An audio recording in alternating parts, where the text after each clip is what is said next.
Okay, this is a quick rundown of my setup. It's a common question on the different groups, Facebook groups, about this. So I just thought I'd quickly show what I'm wearing on my 3-week trip.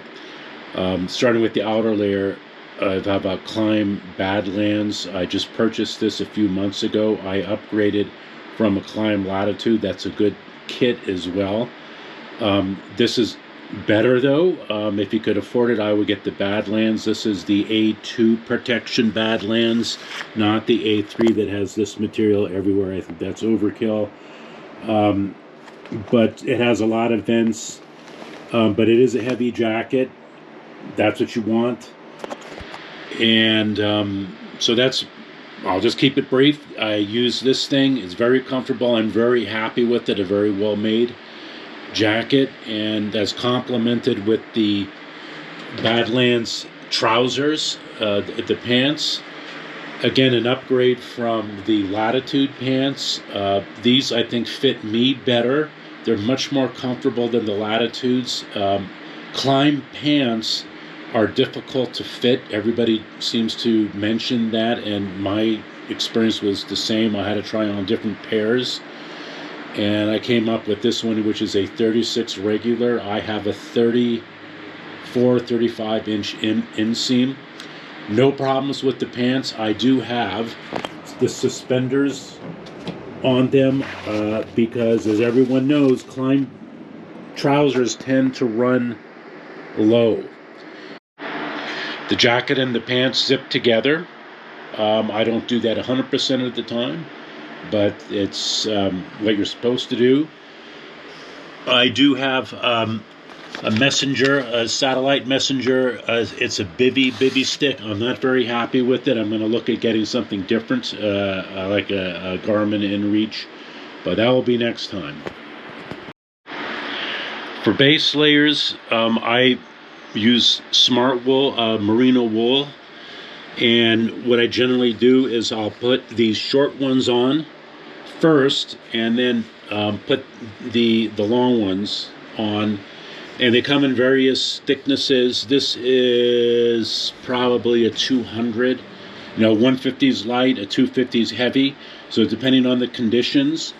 I almost never put 2 pairs of the long ones on. It's never been super cold. I'm fine with these 2.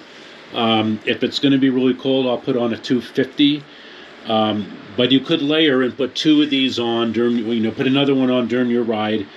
But I have no problem with the lower extremities ever really being cold or hot. So I use this setup even in hot weather. So hot or cold, I use the Smartwool merino wools, and also for the shirts, my tops, I have a variety of Smartwool merino wool tops. I never exclusively wear those short sleeve only because I just don't like the feel of the skin against the Klim jacket. So either I'll put on something like this, a long sleeve only, or if I think it's going to be cold, a short sleeve and a long sleeve, or a heavier one. Again, this is I think this is a 250. This is a heavier one. I have no problems with Smartwools. Now, there's cheaper brands of merino wool, but they don't hold up. After a few washes, I start falling apart. The Smartwools hold up longer, so even though they're more expensive, I recommend this brand. If it gets really cold, like it did yesterday in the upper 30s, I can pull over and put this Klim Maverick down jacket on underneath my outer shell, and this kept me yesterday totally fine in 38 degrees in rain and hail. I was completely comfortable in this. It folds up into its own pocket, into a very small packet, so it's easy to pack away in a tail bag. So I would highly recommend this setup. As far as socks go, there's a hole in this one, but I use these Wigwam socks. I even have several pairs. This just one happened to have a hole in it, but these are really good socks. They hold up. These are probably 3 years old. These socks really hold up. They're comfortable. They're warm. They come in various thicknesses. These wool socks. The company is Wigwam. Highly recommend them. For boots, I use these Daytonas. I've had them for about 5 years now. These are fabulous. If I'm going point-to-point long day trip like I'm going to do today, I have maybe about 350 miles to go today. For sure I would wear these. One thing to be aware of is this, they're heavy duty, but the sole doesn't get a lot of traction. If you're on tarmac, that's fine, but if you're on gravel or dirt, you put your foot down, you don't get a lot of traction, and it's a good way to drop your bike if you have a heavy bike like a BMW, which I have. Even if you're on tarmac, if there's just pebbles and gravel, you just have to be aware of that. So that's one thing to be aware. But outside of that, I think these are the top shelf boots. Very comfortable, no problem with them. Sometimes I've been using these. I got these about a year ago. These are Climb Outlanders. They don't offer as much protection because they're not as tall as the Daytonas. They do offer more traction, so I will wear these if I'm on a day trip. You know, I've already established a campsite, or I'm in a motel and I just want to go out for an hour or two to see the sights. I will generally wear these. They're more comfortable for walking around. The Daytonas, I can't walk very far in them, but these are somewhat better. I wouldn't say I would go up Mount Everest in these things, but for walking around a mile or two, they're fine. Yeah, for gloves, for cooler weather, I wear these Ruka Imatra, I guess is the model number, gloves.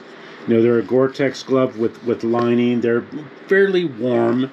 I mean, gloves, if it's 35 degrees, your hands are going to get cold even with heated grips. These do pretty well. They're comfortable. I've had them for 3 seasons. I'll probably replace them next year because the inside, they're starting to clump up a little bit.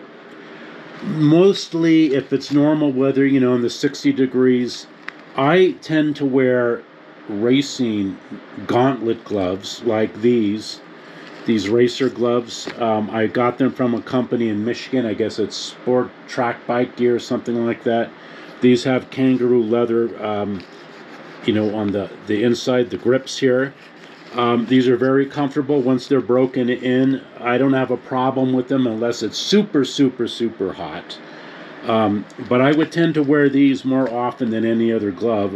Racing gloves in general for me, even if I'm not on the track, is I just like the protection.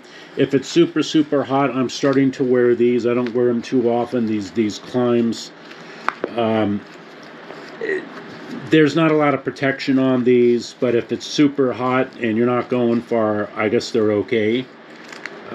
So that's pretty much the rundown here. Hopefully this was helpful. And the reason I'm doing this, if somebody finds this stuff helpful, but this has been my experience and where I'm at with gear right now.